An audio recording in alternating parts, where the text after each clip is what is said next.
Bonjour à tous et bienvenue sur la chaîne Foot Savoir. Cette vidéo est sponsorisée par Audible, numéro 1 des applications de livres audio et de création audio. Si cela vous intéresse, restez jusqu'à la fin de la vidéo pour en savoir plus.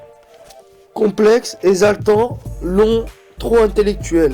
Les avis divergent quant au jeu d'échecs. Quoi qu'il en soit, entre anticipation, réflexion, logique et talent, il stimule réellement le cerveau. À qui doit-on donc ce casse-tête? Soit sachez d'abord que l'origine du mot échec vient du mot persan. Chat, le roi.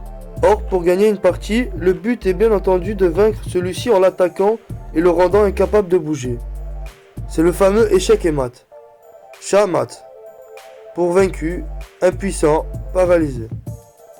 Lorsque le monde arabe adopte le jeu, il rebaptise chat en chek pour désigner échec. Checkmat.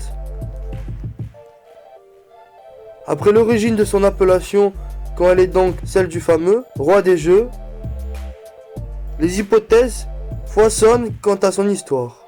En même temps, pour un jeu qui propose davantage de combinaisons possibles qu'il y a d'atomes observables dans l'univers, c'est ce qui est appelé le nombre de Shannon. Le contraire aurait été étonnant. Deux légendes parviennent toutefois à sortir du lot. La première théorie est la plus plausible. Les échecs auraient fait leur apparition en Inde au 5e siècle. Un brahman nommé Sissa aurait conçu, pour distraire son souverain, un chaturanga.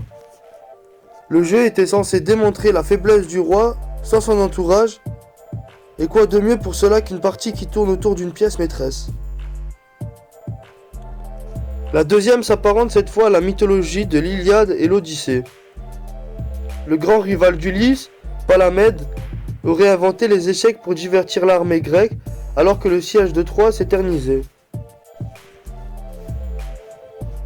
Et aussi attribué au personnage l'invention de l'alphabet, des nombres, de la monnaie, des dés, rien que cela.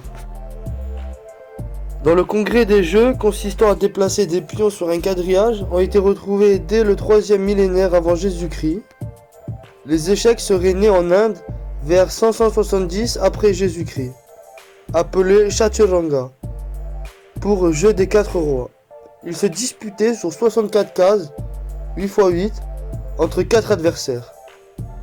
Chacun d'entre eux jouait pour son propre compte et possédait un navire, un cheval, un éléphant, un roi et 4 pions. À tour de rôle, ils tiraient un jet de dés indiquant la pièce à déplacer. Le choix de la case leur était incombé.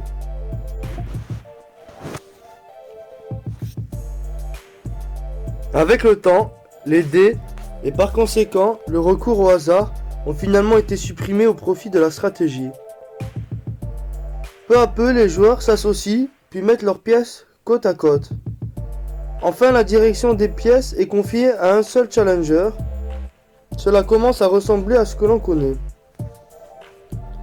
La version moderne du jeu d'échecs apparaît à la fin de la Renaissance à Valence, Espagne, avec le livre de l'invention libérale et art du jeu d'échecs de Ruy Lopez.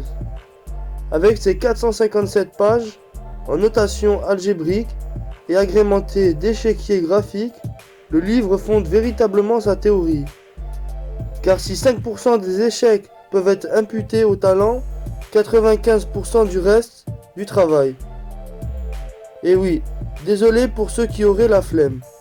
Et parce qu'ils font brûler des calories à force de réflexion, les échecs sont même considérés comme un sport. Certains brûlent même jusqu'à 6000 calories en restant simplement assis. Merci d'avoir visionné cette vidéo jusqu'à la fin. Si tu as soif de savoir, de connaissances et que tu vas apprendre tout en te divertissant, les plus de 400 000 livres et enregistrements audibles sur tous sujets confondus sont faits pour que tu puisses t'instruire et suivre tes activités en même temps.